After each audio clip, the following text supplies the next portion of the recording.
Amen.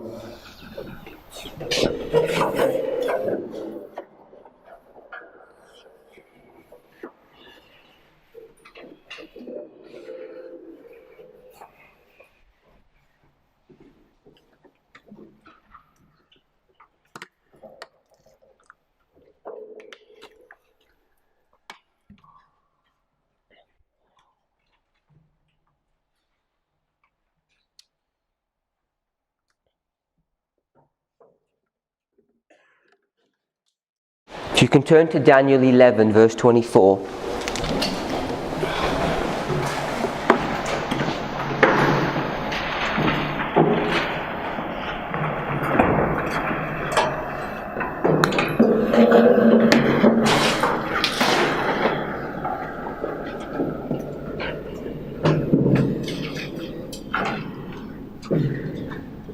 Are you there, Sister Jackie? Daniel 11, verse 24.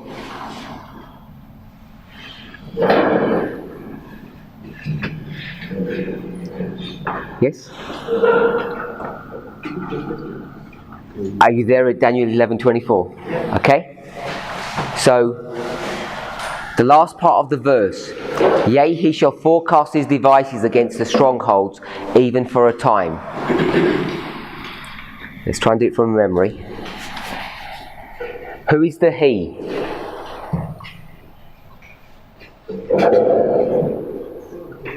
I can't hear you. King of the North.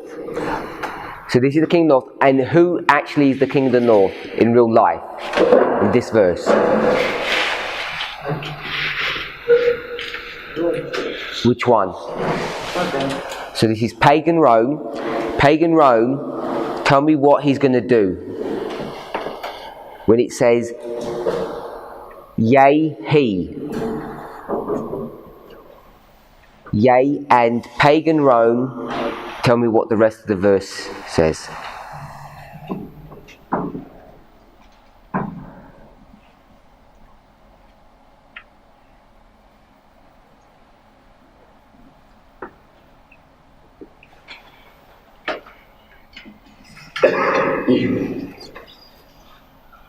Use your notes if you need to.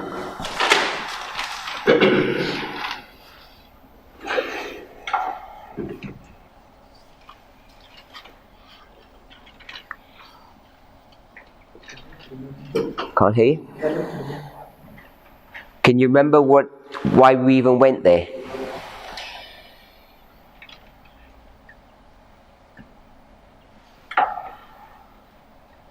I'll ask another question.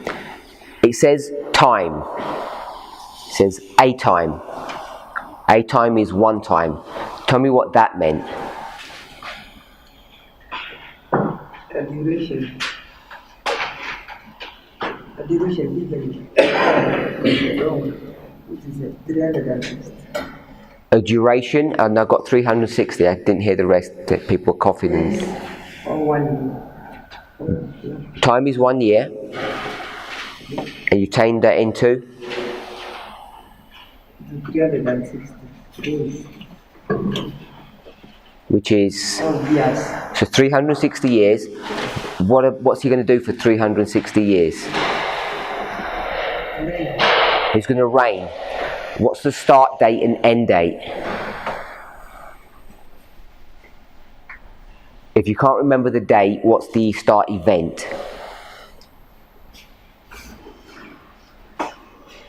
Before he came, before he was given a reign, he conquered some nations. So he has conquered him, then he was given that time. So he conquered some nations. Yeah. Do you know how many nations? Or what verse?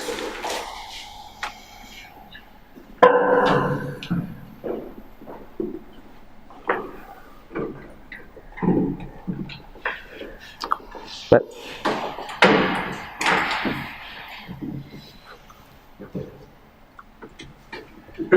so go to Daniel chapter 8.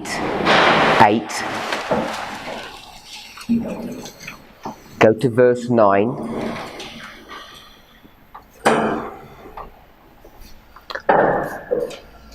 So in Daniel 8:9,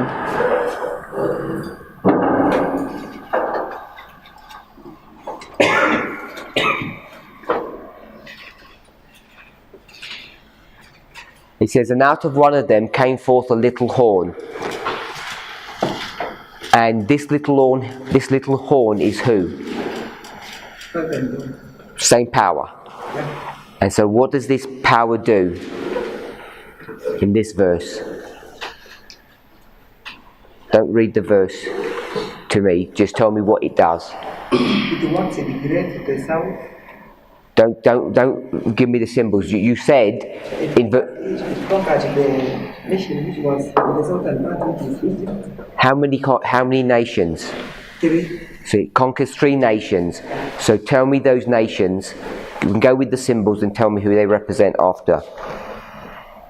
First it conquered Egypt. First Egypt.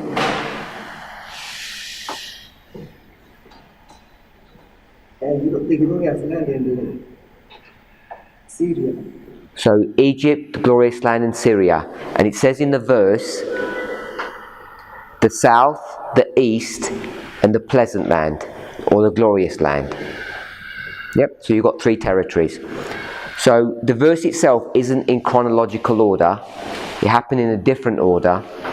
So the first one was Syria, the second was glorious land, and the last one was Egypt. So let's go back to Daniel 11:24.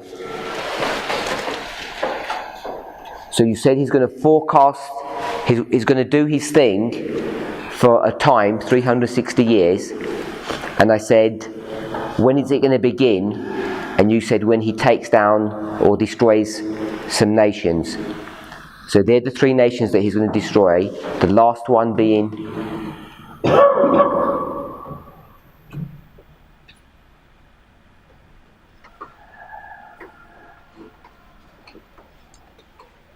You gave me 3. You said Egypt, Syria, and the glorious land. Which was the last one?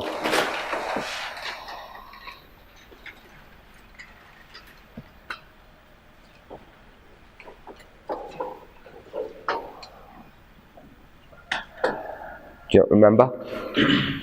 In verse 9, at chapter 8, verse 9, it's not in the correct order.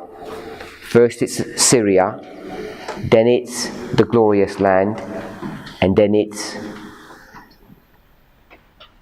the south, or Egypt. So what's the last one?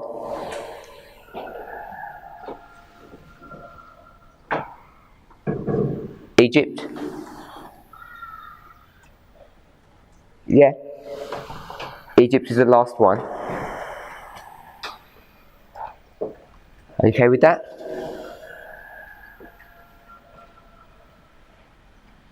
They are confusing you. What's confusing you?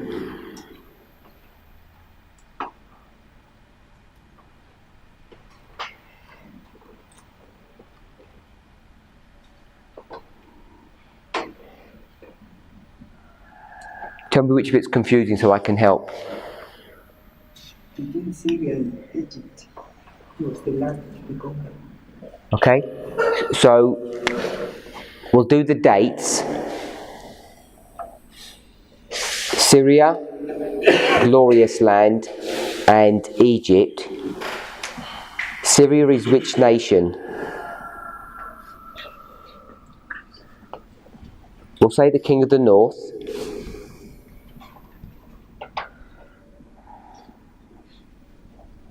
I'm going to put it in quotation marks because it's not technically correct. So we've got king of the north, we've got the glorious land, and then we've got the king of the south.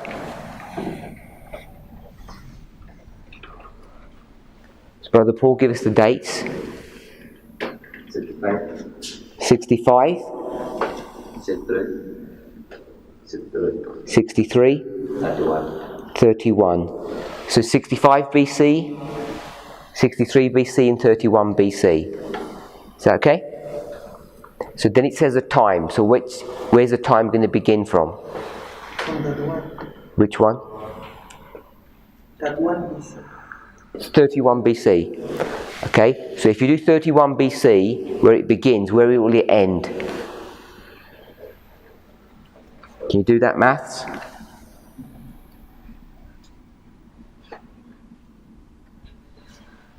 3:30. 3:30. And what happens in 3:30?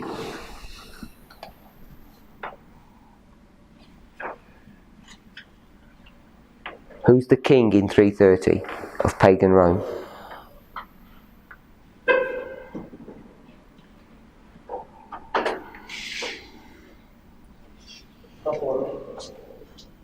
Not yet.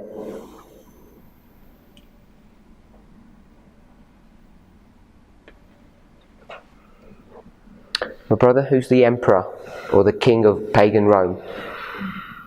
Constantine. So this is Constantine. We know Constantine. What's Constantine famous for? Besides 3:30.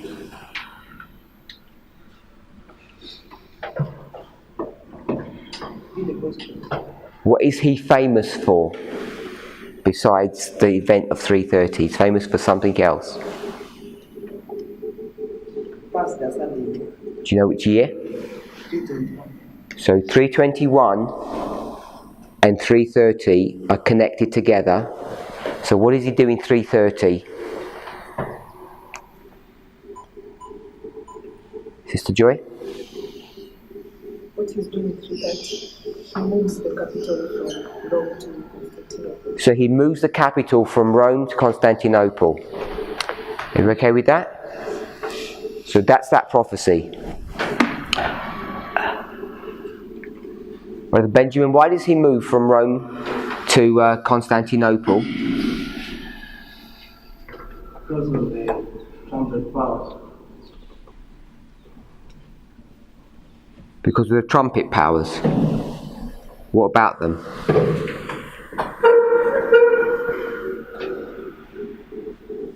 They are attacking and they are moving to Constantinople. So they're attacking him, so he has to move his capital. And why are they attacking him? Who's attacking him? First for trumpet. The first four trumpets are attacking him. Do you know when they start attacking him? Or who does the first attacks?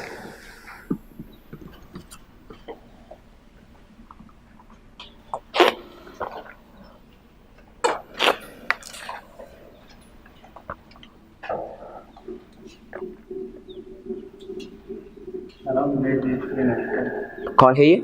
Around 395. 395 you said? The first one.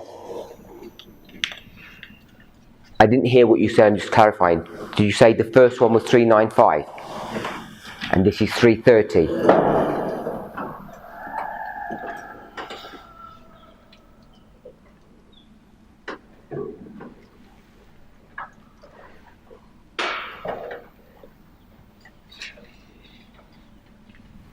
I'm waiting for you.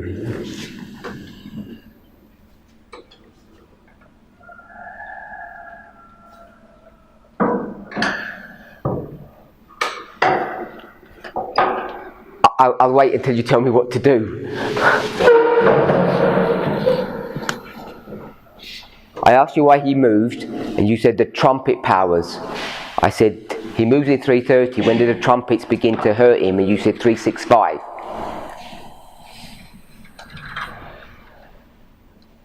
And then you went quiet. I'm not sure why you've gone quiet. Let me guess. So you've gone quiet because you said 395. 395 is 65 years after 330. Is that what? I'm thinking then that is the reason. Okay, so just tell me what you're thinking so I know. So it's not the trumpet power. Yes, you got to say yes or no. The camera doesn't pick up facial expressions.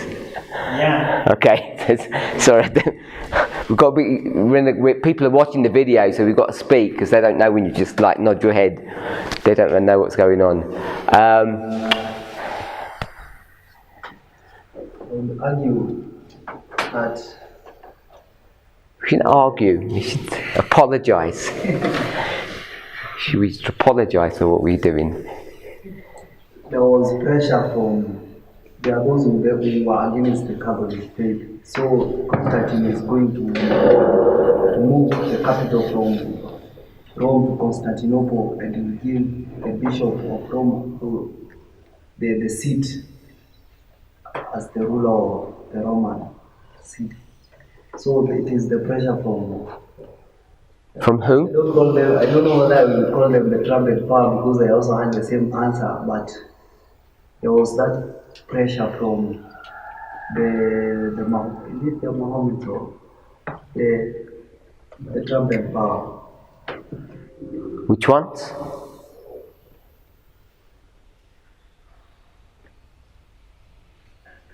I only came here for a different reason, so but because we're going, I'm interested in people's answers.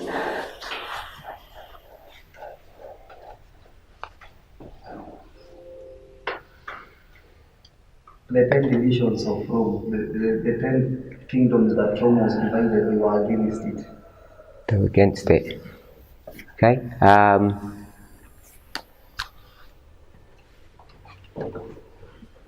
All what they're giving, they're not the reasons. Say that again. All what the brethren are now giving, they're not the reason.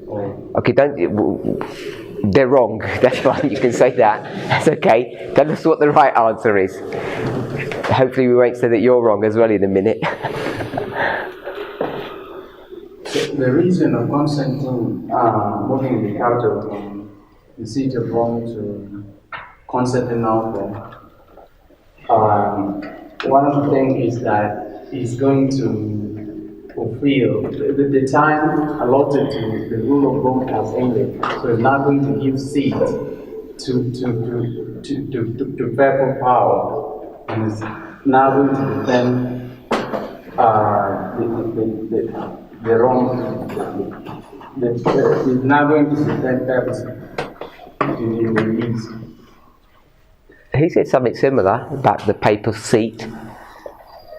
He's talking about papal seat, but he's telling us the history of the 10 division of Rome that is later some 100 years. Okay, so I don't know his date, but he said 395, so that was 65 years. So you're saying, he said, my time is up, I better go. I think that is the fulfillment of prophecy. Okay. The prophecy. So he's moving to fulfill the prophecy.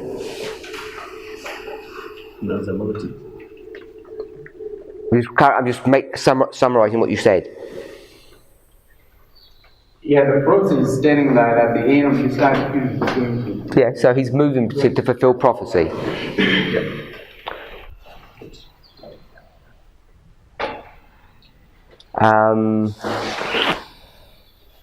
Brother Cephas?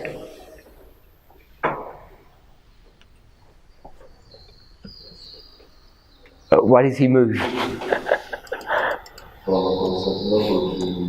From Rome to Constantinople.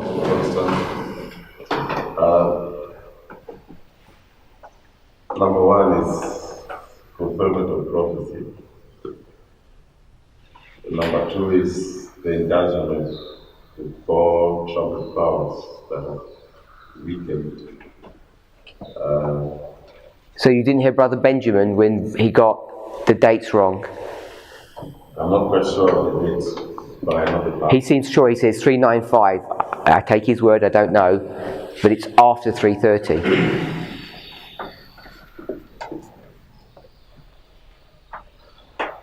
395. No, the encounter takes place before that. What does? It takes place with the attack by the 4 trumpet powers.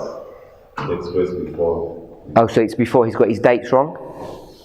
If the date he gave was before. He gave the date 395. He gave 395.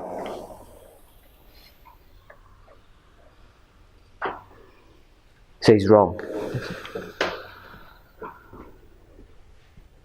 Yeah. Okay.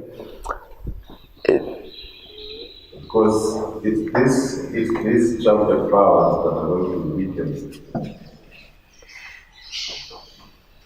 the Constantinople's empire and move to seek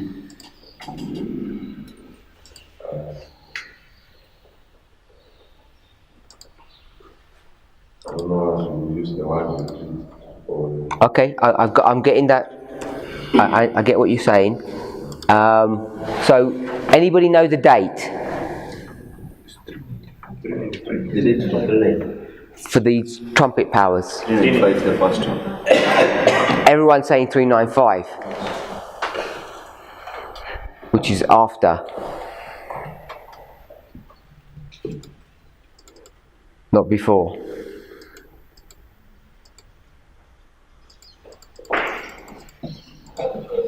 Okay,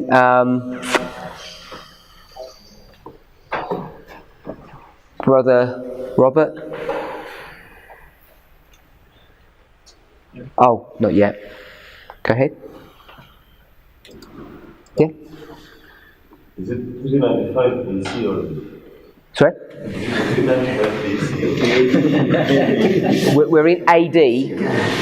It starts in 31 BC. That's the Battle of Actium. And then if you go 360 years into the future, it's 330 AD, because the Sunday law is 321 AD. So we're in AD, and they're saying that the battle is, so the first trumpet begins 395.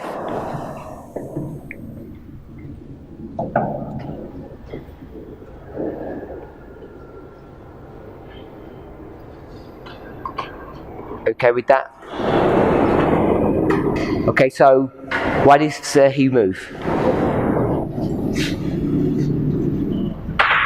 What I know in my mind is that it was a strategic move because Rome was exposed to constant attacks by external powers, some of which later became the trumpet powers. But I don't think at that point they were the trumpet powers, but later they became the trumpet powers. So the city had been divided before by Diocletian. So I think when it gets to 330 AD and Rome is exposed to these attacks by external forces, he decides to move it to Constantinople.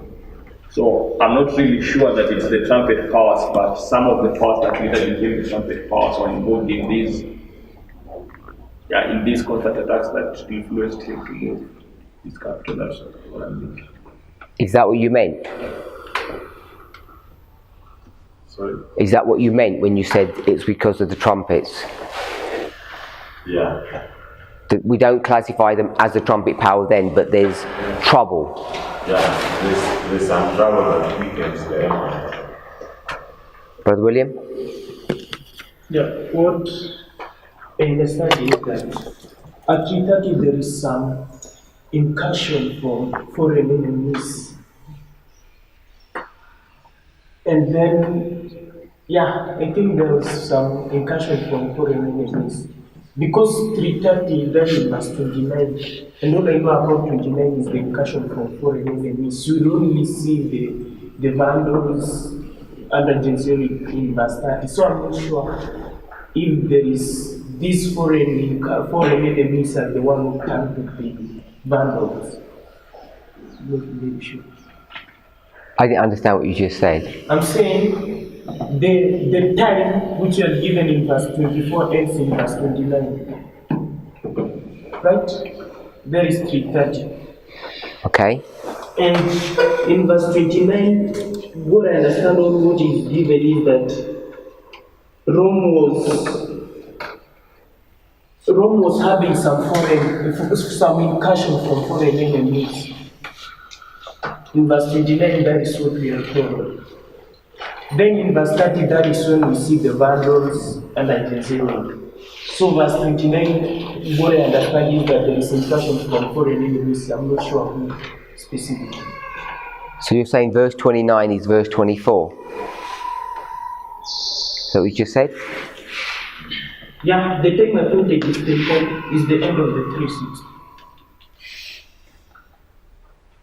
Okay? And that's to do with some incursion of enemies. Yeah. And you're saying that's which powers? I don't know who the foreign enemies are. Okay. Anyone else? Brother Rogers? Okay. What I think is that It's almost similar to what Robert said, is that by this time there is trouble in the Roman Empire, not necessarily by the trumpet power, but by some barbaric nations. So Constantine is going to make a decision to move his capital from Rome to Constantinople, which he thought to be strategic to strengthen the kingdom. Once he divides it into two, one side in Rome, one side in Constantinople, he thought it would be very strong to suppress these constant attacks by Bavarian tribes.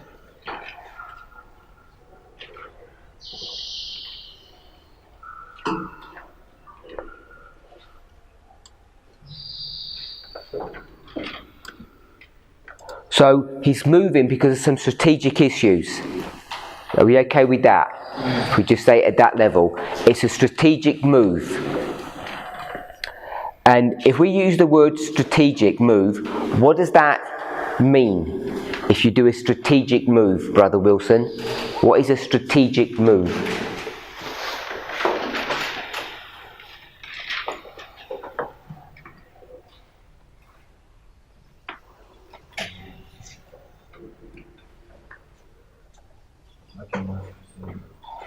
So I can't hear you.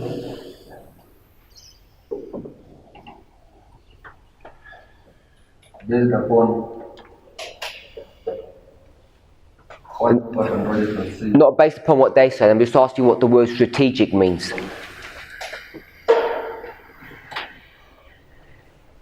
You don't have a dictionary?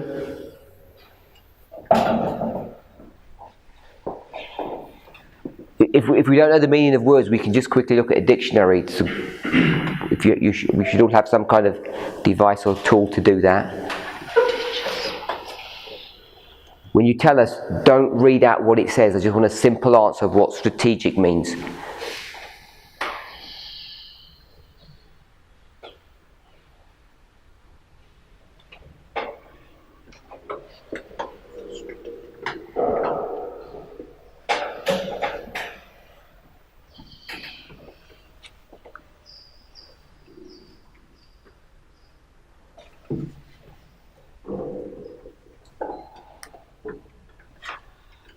So if you do it on your phones, you can get an app, or it's on the Ellen White app. On your laptops, you can either go to Office and do it, or if you've got the Ellen White CD-ROM, it's there. Have you found?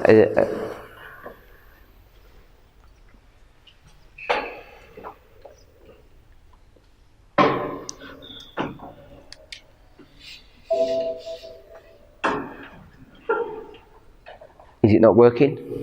That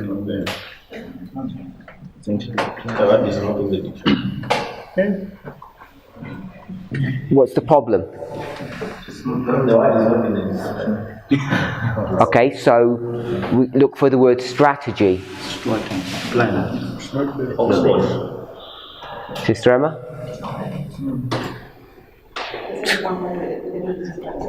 So you're going to do another one, another way?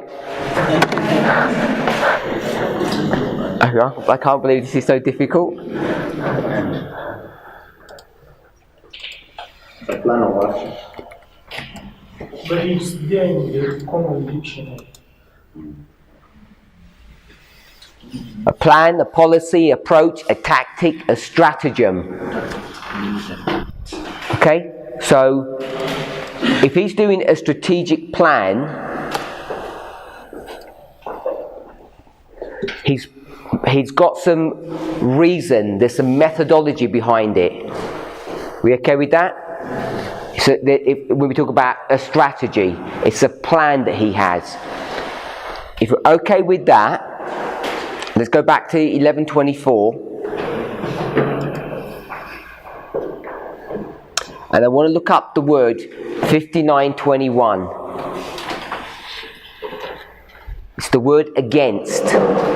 5921. Who does not have a device that they can't? If you share with someone, just check with your neighbour if you don't have one, or your neighbour doesn't have one, work together. Everybody got verse 24 against 5921.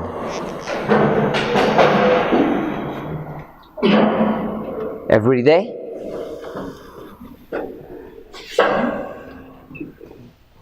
You can't find it? What does no mean then? It's not there. It's not there? Someone help him?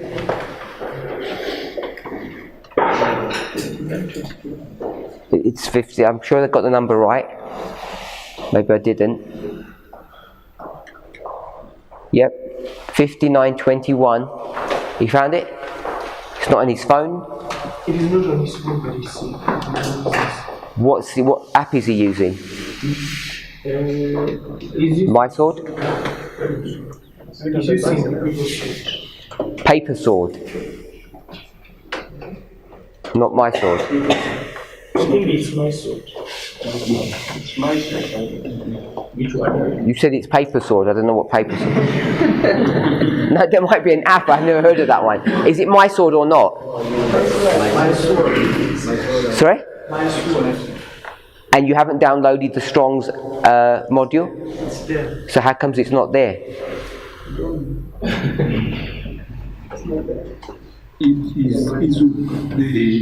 It's not on the app.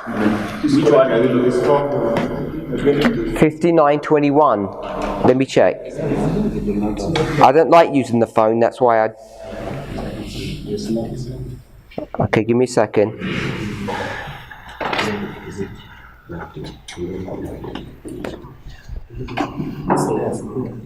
Check from the dictionary.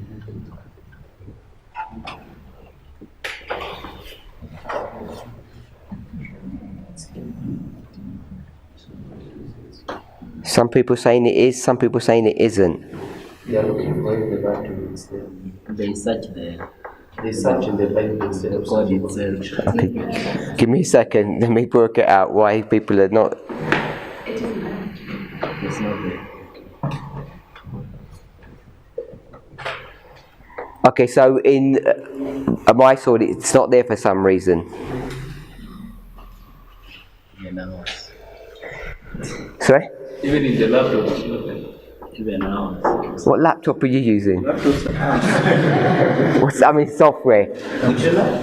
E-Sword? Which one are you looking for in 1124? 1124? Against has no Hebrew equivalent. But it is not there. But it is there in this one. What program are you using? Strong's. What program? Power Bible. It's not very powerful. Sorry, this is. I don't know. In my one, it's here. Sorry? I can't hear you. I'm saying Paul also has it. You're using which one? Yeah, Paul's using the same program that I am. What program are you using? No, what program? Power Bible. On your computer? This one is the On your computer, what are you using? Or you don't have it? Power Bible. Okay. No, look. Okay. It's just that it's full. This one. This one. This one is there. It's on e-sword, it has it. My sword, it doesn't. It's not very good. Similar to 5922. The same one as 5922 is it's now. 5922. Where was 5922? When you start from the dictionary at 5921, and you take it to page 5922, because it says that it's corresponding to 5922, and it's the one against. Okay, but that doesn't help in all these other programs. You can't locate it that way, can you? Can I? What you read? What have you seen? So you've just, what program is that? So you have just searched. So you just went to the Hebrew word? It's searching the code itself. Yeah. But it doesn't tag it back to 1124. Okay. So I don't know why my sword on the computer on this thing, it doesn't pick up every single word. It's not a comprehensive dictionary. Okay, so how many people have got laptops? Only about 2. Only 2 of us have got laptops. 3 of us that actually work with has got it on it. Power Bible doesn't have it. Okay. Okay, so I was going to make a point, but I won't make the point because 90% of the class doesn't have the right software to do that. Because I wanted to discuss about how someone was asking about lexicons and how they work. I wanted to use this as an example, but it's not going to work because 90% of you don't even have the ability to check anyway. Okay, so we'll leave that. Sorry, I've wasted 10 minutes, 20 minutes of your time.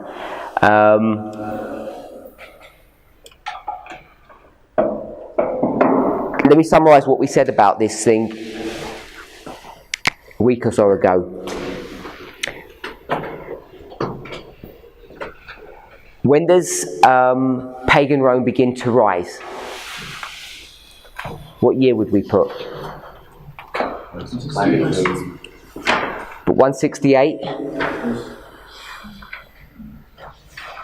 and it's fully established itself by 31.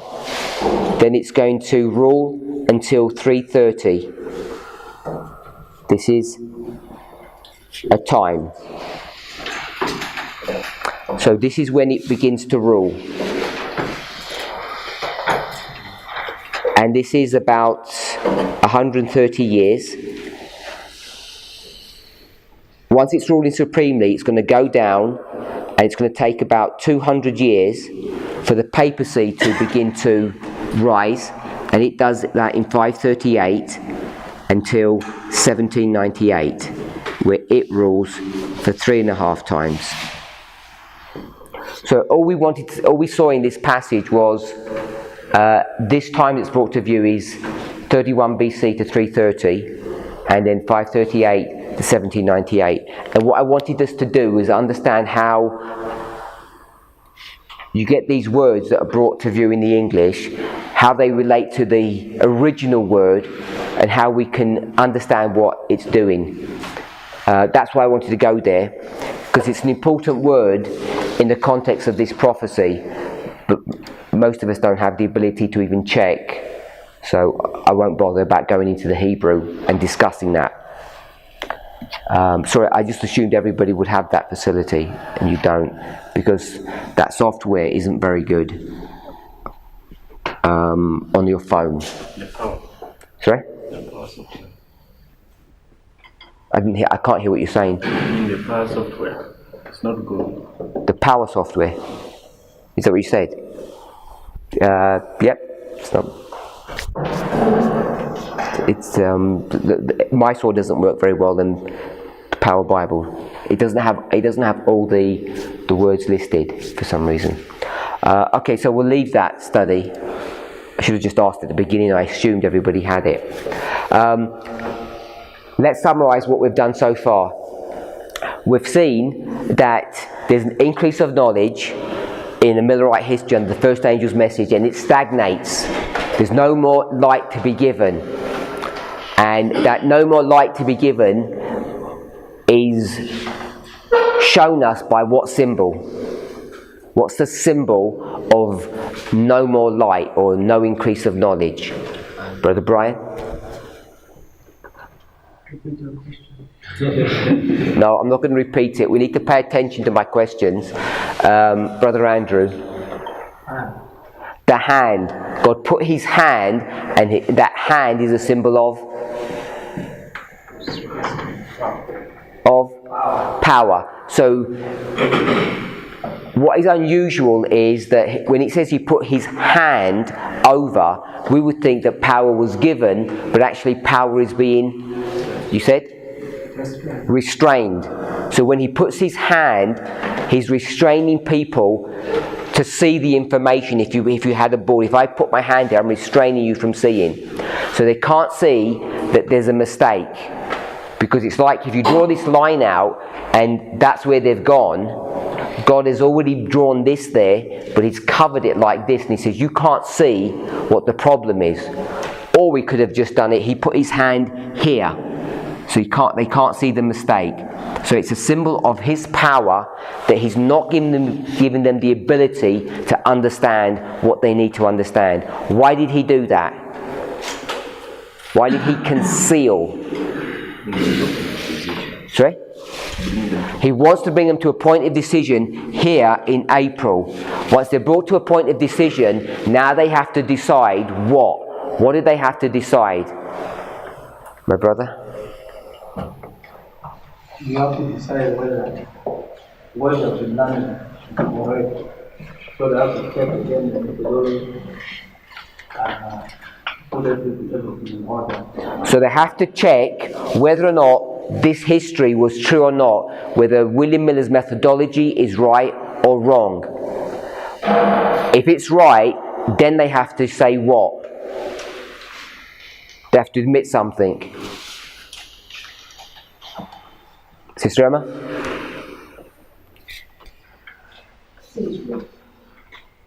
It's true, but they have to admit something.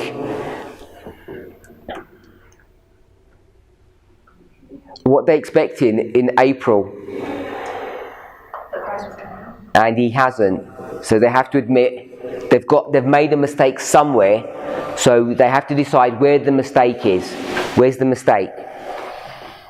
In the commencement. So they have to go and look for the commencements, because they check everything and they say the only place we could think that there might be a mistake is in the commencement. So snow's going to be raised up. It's going to be given a message and information, and it's going to be given 1, 2, 3, 4, a 5-point understanding of the commencement. So when he does that, there's going to be a clarification that it's not at the beginning of the year, it's halfway through the year. So when he does that, then he says it's not going to be in the spring, it's going to be in the autumn. So God takes His hand off. When He takes His hand off, that means He's giving them power to understand. So there's an increase of knowledge. Are we okay with that? So that increase of knowledge is the second angel. Second angel is going to be assisted just like the first angel was assisted. But the dynamics are different. How is the first angel assisted?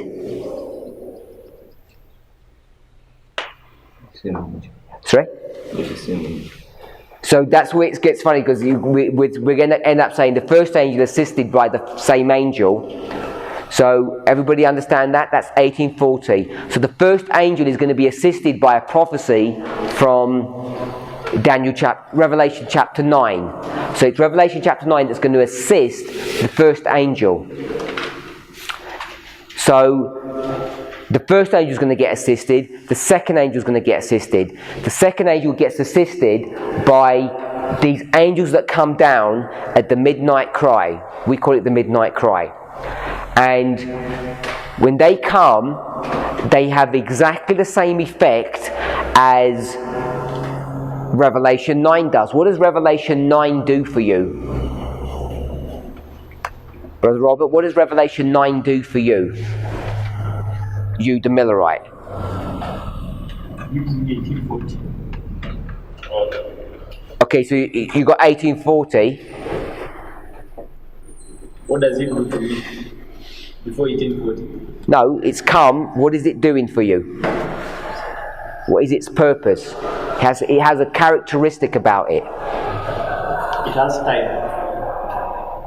Okay, but we had time at the beginning. I'm not understanding the question. What characteristic does 1840 have? This is the empowerment of the first angel. It has a particular characteristic about it. Fulfillment of prophecy, Brother Andrew. Confirms the principles. I can't hear you. Worldwide. It's worldwide. past. It's able to show you the past. What's the past? But the day after his book. 1798 shows you the past. It has a capability of showing the present. Shows you the present. What's the present? It's the same things.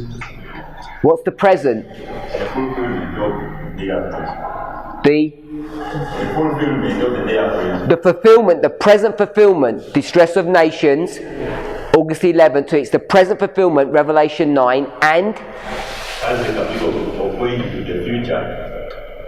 so it has the ability to point to the future. And when it points to the future, what does it give you when it points to the future? It's confirming what they were predicting. Not confirming. What does it do when it points you to the future? Prepare you. Okay, so it has all these three characteristics. It helps you to confirm and understand the past. Then it helps that past thought by something happening in the present. And then it helps you to prepare for the future. It has those three characteristics. Are we okay with that? That's here. Past, present and future. Those three characteristics. Because without that, it's just an individual punctuated thought, 1840. And what we want to do is we want to run these waymarks with connected thoughts.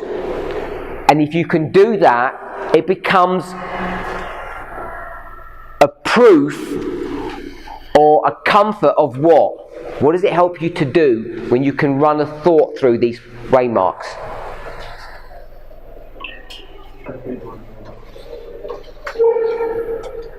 Did anybody understand my question?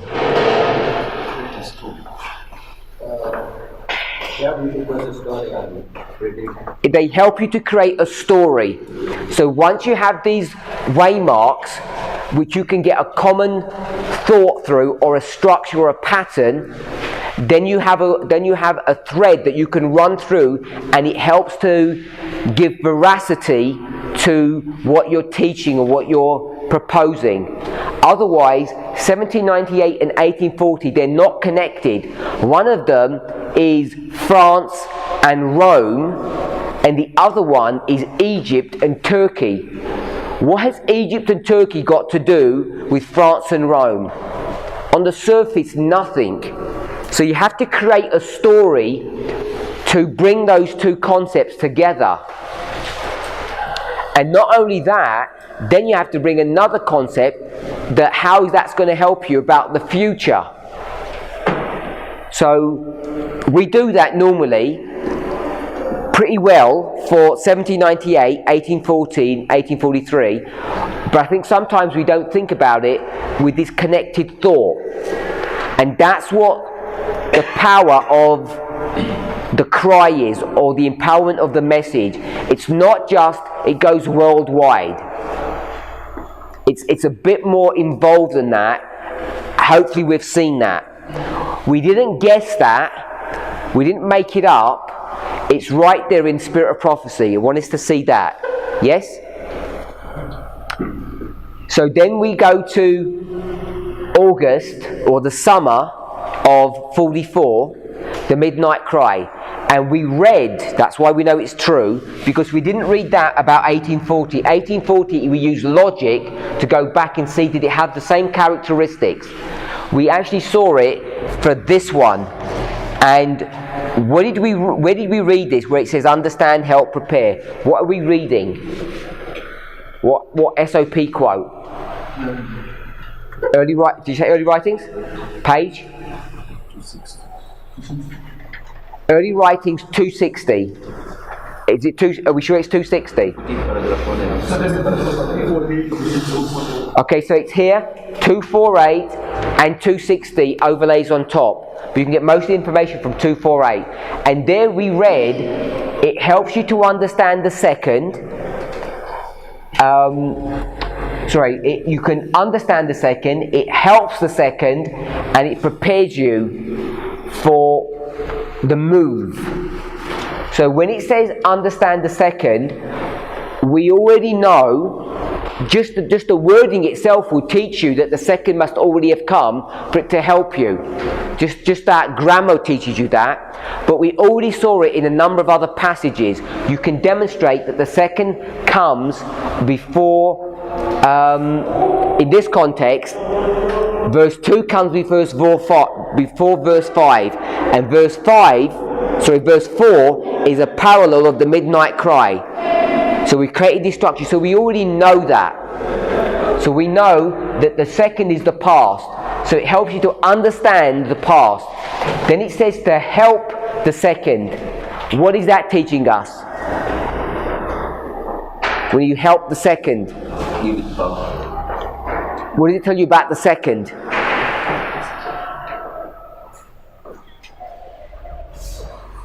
The second is already, or it's still there. The second didn't stop speaking. We read that in the Advent Movement Illustrated here from 240 onwards. It says it came here, we've got it here, the second angel and the angels. So the second angel continues to run through history, it never stops. So that's present. And then it says prepare you to understand what's going to happen in the future where Christ is going to make the move in heaven. 260 clarifies what the move is. It's not the move from heaven to earth, it's from the holy to the most holy. So I think it's important for us to understand, if you have never seen this before, that when we talk about the empowerment of the message, it has some unique characteristics about it. I don't know if anybody saw some of the classes in Arkansas recently, this fall, this autumn, but this subject got brought up then. And when it got brought up, it was the same conclusion, but it wasn't brought up in this way, with this fixed concept, this fixed idea. Does anybody know what I'm talking about? Did anybody see those classes? I think they were, I can't remember if they were prayer meetings or not. And that was found from a Spirit of Prophecy quote. It was found from a short series, which was, What is a Prophet? So if you have an opportunity, you can go watch back those classes. There was, I think it was about 6 or 7 classes, maybe a bit more, on what is a prophet. And it began in great controversy, chapter 19, I think, which is where Brother Kuto took us the other day, when it says no truth is more clearly presented in the scriptures than God, through His Holy Spirit, raises up people to do a work for Him. It's that concept. And then we started discussing prophets. We went to education 46 or 36? 46. We brought that passage in, and we brought some other passages as well. I think I'll pull up the article, not now, I'll do it in the next class hopefully. I think it's called The Present Truth or something like that. And in that passage, you see exactly the same principle. Exactly the same principle. But she expresses it in a different way. And the reason why I'm bringing that up is because it was understood that as a movement, at that trimester, we were walking through, I think it talks about you walking over the ground. I'll say it this way. We're walking in a history where things are being fulfilled.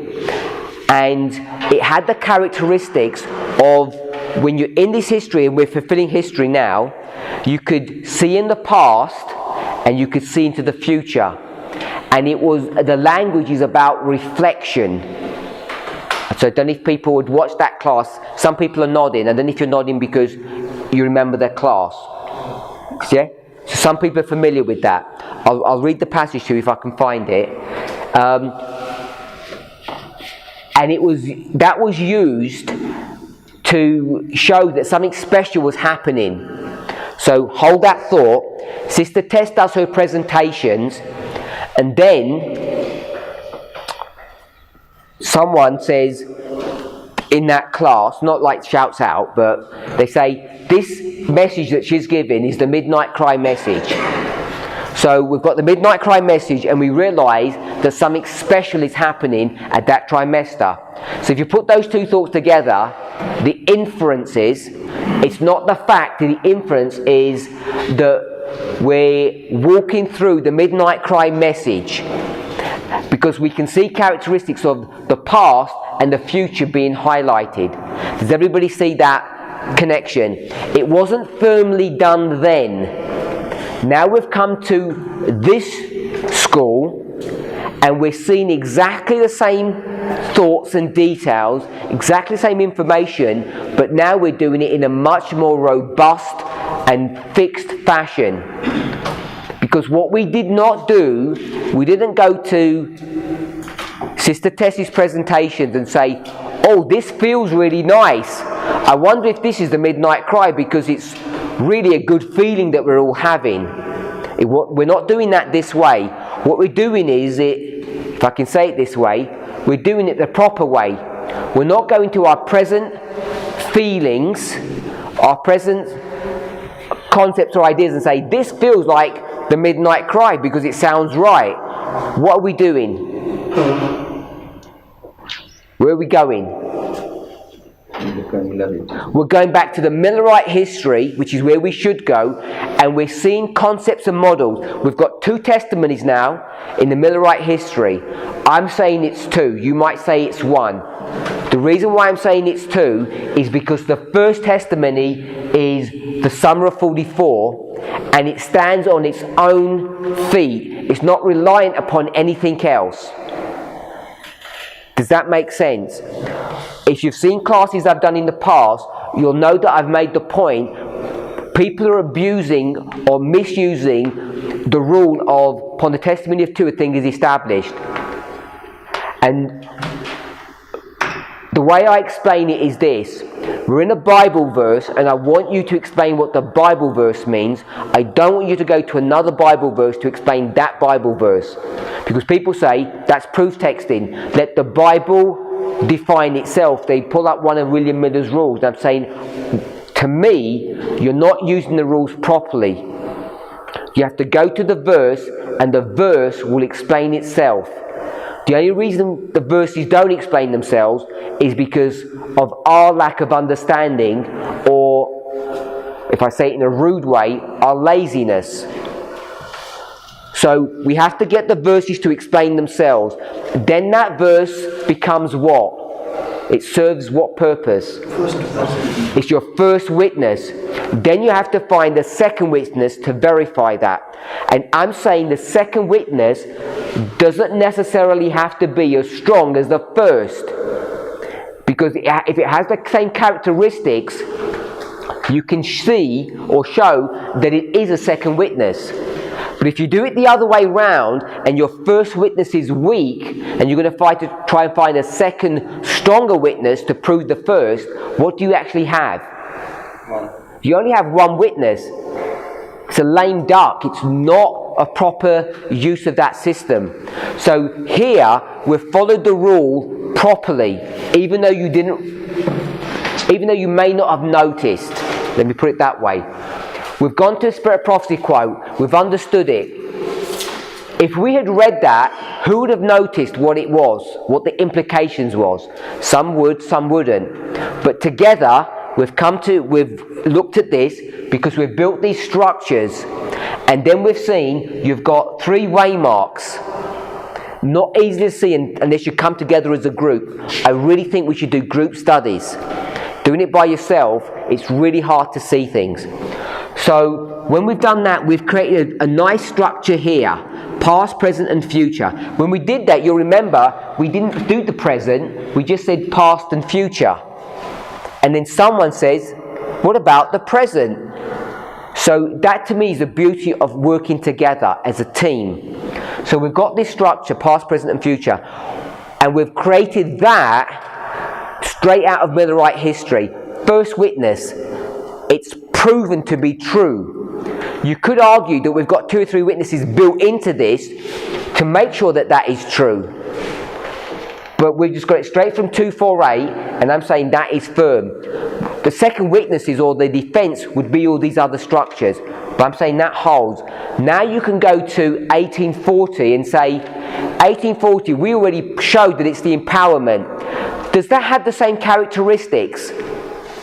Because I don't think, unless we haven't found it, we haven't found the Spirit of Prophecy quote to prove that, but I'm saying it has all the same structure as my brother at the back showed us when we went there. It's not just the empowerment, it's not just time, it has this structure here. You can see it. So therefore, even though it's not as robust, because we don't have a Spirit of Prophecy quote that says in 1840 it showed the past, it explained the present, and it projected you into the future. We haven't used a quote like that. Maybe there is one. But it has a structure there, so it's a second witness, even though it's not as strong. And I think that's how these two testimonies should be working. The primary one should be your anchor point, and then you build further defense, even if they're not strong arguments, which we might call secondary or tertiary arguments. They may not be as strong as the first one. Hopefully we're okay now. So once you do that, now you can go into our present history, 2018, and now you can begin to use these principles to defend whether or not we're in the midnight cry, or what we would call the loud cry, or some people are calling PBM. It's time up. Let's pray.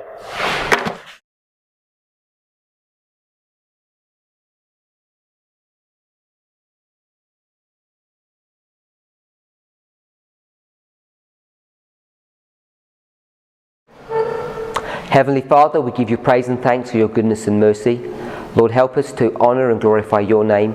We want to take hold upon you, Lord, and trust in you. Be with us, Father. Help us to have confidence that the way that you've led us in the past is the correct way. We're soon to come to a point of decision. We're in a time period that we're being prepared for that. Help us, Lord, to remain firm and true. We ask in Jesus' name. Amen.